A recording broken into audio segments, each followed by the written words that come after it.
मुकेश धीरूभाई अंबानी भारतीय व्यापार जगत का एक ऐसा नाम है जो न केवल भारत के सबसे धनी व्यक्तियों में से एक है, बल्कि वैश्विक व्यापार पटल पर भी एक प्रमुख हस्ती के रूप में जाने जाते हैं। रिलायंस इंडस्ट्रीज लिमिटेड रिल के अध्यक्ष और प्रबंध निदेशक के रूप में उन्होंने अपने पिता द्वारा स्थापित एक टेक्सटाइल कंपनी को एक विशाल बहुराष्ट्रीय समूह में बदल दिया है, जिसका कारोबार पेट्रोकेमिकल्स, तेल और गैस, दूरसंचार, रिटेल और नवीकरणीय ऊर्जा जैसे विभिन्न क्षेत्रों में फैला हुआ है। उनका जीवन एक साधारण शुरुआत से लेकर अपार सफलता तक की यात्रा, दृढ़ संकल्प, दूरदर्शिता और अथक परिश्रम की कहानी है। मुकेश अंबानी का जन्म 19 अप्रैल 1957 को यमन के आदन शहर में हुआ था। उनके पिता स्वर्गीय धीरूभाई अंबानी उस समय अदन में एक गैस स्टेशन अटेंडेंट के रूप में काम करते थे। उनकी माता का नाम कोकिलाबेन अंबानी है। मुकेश अंबानी के छोटे भाई अनिल अंबानी और दो बहनें दीप्ति सालगांवकर और नीना कोठारी हैं। धीरूभाई अंबानी जल्द ही अपने परिवार के साथ भारत लौट आए और मुंबई में बस गए। मुकेश अंबानी ने अपनी प्रारंभिक शिक्षा मुंबई के हिल ग्रेंज हाई स्कूल से प्राप्त की। स्कूली शिक्षा पूरी करने के बाद उन्होंने मुंबई के इंस्टीट्यूट ऑफ केमिकल टेक्नोलॉजी पूर्व में university department of chemical technology से केमिकल इंजीनियरिंग में बैचलर ऑफ इंजीनियरिंग बीई की डिग्री हासिल की। अपनी स्नातक की डिग्री पूरी करने के बाद मुकेश अंबानी उच्च शिक्षा के लिए संयुक्त राज्य अमेरिका चले गए और स्टैनफोर्ड विश्वविद्यालय में मास्टर्स ऑफ बिजनेस एडमिनिस्ट्रेशन बा कार्यक्रम में दाखिला लिया। हालांकि 1981 में वह अपने पिता के आग्रह पर रिलायंस इंडस्ट्रीज में हाथ बौंटाने के लिए अपनी पढ़ाई बीच में ही छोड़कर भारत लौट आए। धीरूभाई अंबानी का मानना था कि व्यावहारिक अनुभव किताबों की शिक्षा से कहीं अधिक महत्वपूर्ण है और उन्होंने मुकेश को भारत सरकार द्वारा पॉलिएस्टर फिलामेंट यार्न फाई निर्माण संयंत्र स्थापित करने की अनुमति मिलने के बाद कंपनी में शामिल होने के लिए प्रेरित किया। 1981 में मुकेश अंबानी ने औपचारिक रूप से रिलायंस इंडस्ट्रीज में प्रवेश किया। इस समय रिलायंस मुख्य रूप से कपड़ा और पॉलिएस्टर के व्यवसाय में थी। मुकेश ने कंपनी के पेट्रोकेमिकल्स और रिफाइनिंग सेगमेंट के बैकवर्ड इंटीग्रेशन में महत्वपूर्ण भूमिका निभाई। उनका पहला बड़ा प्रोजेक्ट पतलगंगा पेट्रोकेमिकल कॉम्प्लेक्स था, जिसने रिलायंस को यार्न से लेकर पेट्रोकेमिकल्स तक के उत्पादन में आत्मनिर्भर बनाने में मदद की। इस दौरान उन्होंने भारत में 51 से अधिक विश्व स्तरीय विनिर्माण सुविधाओं की स्थापना का नेतृत्व किया। मुकेश अंबानी की दूरदर्शिता का सबसे बड़ा उदाहरण जामनगर रिफाइनरी की स्थापना है। गुजरात के जामनगर में स्थापित यह रिफाइनरी परिसर दुनिया की सबसे बड़ी एकल स्थान रिफाइनरी है। इस परियोजना ने रिलायंस को वैश्विक ऊर्जा क्षेत्र में एक प्रमुख खिलाड़ी बना दिया।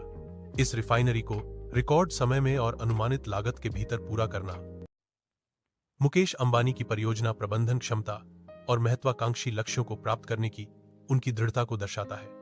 उन्होंने न केवल रिफाइनरी स्थापित की, बल्कि एक एकीकृत पेट्रोकेमिकल परिसर का निर्माण भी किया, जिससे रिलायंस को कच्चे तेल के स्रोत से लेकर अंतिम उपभोक्ता उत्पाद तक की मूल्य श्रृंखला पर नियंत्रण प्राप्त हुआ। वर्ष 2002 में धीरूभाई अंबानी के निधन के बाद रिलायंस समूह में नेतृत्व को लेकर मुकेश और उनके छोटे भाई अनिल अंबानी के बीच विवाद उत्पन्न हो गया। दोनों भाइयों के बीच सार्वजनिक रूप से बढ़ते मतभेदों के बाद उनकी मां कोकिलाबेन अंबानी ने हस्तक्षेप किया और 2005 में रिलायंस समूह का विभाजन किया। इस विभाजन के तहत मुकेश अंबानी को रिलायंस इंडस्ट्रीज लिमिटेड रिल और Indian petrochemicals corporation limited IPCL का नियंत्रण मिला, जिसमें पेट्रोकेमिकल्स, तेल और गैस रिफाइनिंग जैसे मुख्य व्यवसाय शामिल थे। जबकि अनिल अंबानी को रिलायंस अनिल धीरूभाई अंबानी ग्रुप आडेग मिला, जिसमें दूरसंचार, बिजली और वित्तीय सेवाओं जैसे नए व्यवसाय शामिल थे। इस विभाजन ने मुकेश अंबानी को पूरी तरह से रिल के भविष्य पर ध्यान केंद्रित करने और अपनी दूरदर्शी को वास्तविकता में बदलने की स्वतंत्रता प्रदान की। रिटेल क्रांति रिलायंस रिटेल 2006 में उन्होंने रिलायंस रिटेल को लॉन्च किया। उनका उद्देश्य संगठित रिटेल के माध्यम से भारतीय उपभोक्ताओं को बेहतर मूल्य और उत्पाद प्रदान करना था। आज रिलायंस रिटेल भारत की सबसे बड़ी रिटेल श्रृंखलाओं में से एक है, जिसने किराना, फैशन, इलेक्ट्रॉनिक्स और कई अन्य श्रेणियों में अपनी उपस्थिति दर्ज की है। जियो क्रांति रिलायंस जियो 2016 में मुकेश अंबानी ने दूरसंचार क्षेत्र में रिलायंस जियो इन्फोकॉम लिमिटेड जियो के साथ प्रवेश किया। जियो ने भारतीय टेलीकॉम बाजार में एक अभूतपूर्व क्रांति ला दी। मुफ्त वॉइस कॉलिंग और बेहद सस्ते डेटा प्लान की पेशकश करके जियो ने डिजिटल इंडिया को बढ़ावा दिया और लाखों भारतीयों को इंटरनेट से जोड़ा। जियो की लॉन्चिंग को भारत के डिजिटल परिदृश्य में एक मील का पत्थर माना जाता है, जिसने डेटा की खपत को दुनिया में सबसे अधिक बढ़ा दिया। नवीकरणीय ऊर्जा और भविष्य की योजनाएं। हाल के वर्षों में मुकेश अंबानी ने हरित ऊर्जा, ग्रीन एनर्जी के क्षेत्र में बड़ा निवेश करने की घोषणा की है। उनका लक्ष्य रिलायंस को एक स्वच्छ ऊर्जा कंपनी में बदलना और भारत को नवीकरणीय ऊर्जा के क्षेत्र में वैश्विक नेता बनाना है। उन्होंने जामनगर में एक विशाल Dhirubhai Ambani green energy giga complex स्थापित करने की योजना बनाई है, जो सौर ऊर्जा, हाइड्रोजन और बैटरी स्टोरेज जैसे क्षेत्रों पर केंद्रित होगा। यह कदम भविष्य के लिए उनकी दूरदर्शी सोच को दर्शाता है। मुकेश अंबानी का विवाह 1985 में नीता अंबानी से हुआ। नीता अंबानी एक सक्रिय परोपकारी हैं और रिलायंस फाउंडेशन की अध्यक्ष हैं।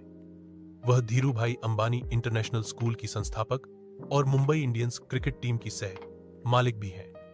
इस दंपति के 3 बच्चे हैं, आकाश अंबानी, ईशा अंबानी पीरामल और अनंत अंबानी, जो अब सक्रिय रूप से रिलायंस समूह के विभिन्न व्यवसायों में शामिल हो रहे हैं। मुकेश अंबानी का निजी आवास मुंबई में स्थित 27 मंजिला इमारत एंटीलिया है, जिसे दुनिया के सबसे महंगे निजी घरों में से एक माना जाता है।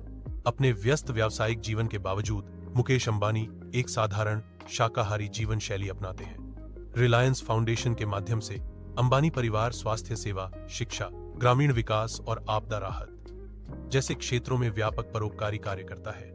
कोविड-19 महामारी के दौरान रिलायंस ने ऑक्सीजन और चिकित्सा सहायता प्रदान करने में महत्वपूर्ण भूमिका निभाई थी। अपने करियर के दौरान मुकेश अंबानी को कई राष्ट्रीय और अंतर्राष्ट्रीय सम्मानों से नवाजा गया है।